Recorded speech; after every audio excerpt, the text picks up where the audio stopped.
জয় রাধে, জয় নিতাই, জয় গুরু, জয় রাধেশ্যাম। ভগবান শ্রীকৃষ্ণের লীলা অনন্ত কোটি ব্রহ্মাণ্ড এবং তার অনন্ত লীলা, সেই লীলা রসের মধ্যে যেন ভক্তরা সদা সর্বদা আস্বাদন করতে পারেন, সেই লীলা রসের মধ্যে নিজের মনকে সর্বদা ডুবিয়ে রাখতে পারেন, তাহলেই ভক্তরা পরম আনন্দের মধ্যে থাকতে পারবেন। সেই জন্যে চৈতন্য চরিতামৃতে কবিরাজ গোস্বামী বলেছেন, কৃষ্ণ লীলামৃত সার, তার শত শত ধার, 10 দিক বহে যাহা হইতে।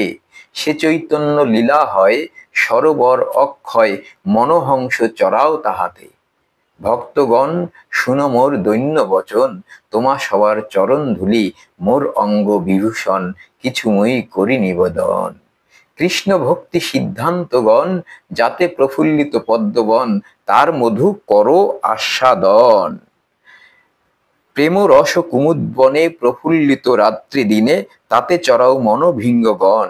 লীলা ভাবের ভক্তগণ, হংস চক্র বাগগণ, যাতে বসে করেন বিহার। কৃষ্ণ কেলি সুমিনাল, যাহা পাই সর্বকাল, ভক্ত হংস করেন আহার। সেই সরোবরে গিয়া, হংস চক্র বাক লইয়া, সদা তাহা করিবে বিলাস।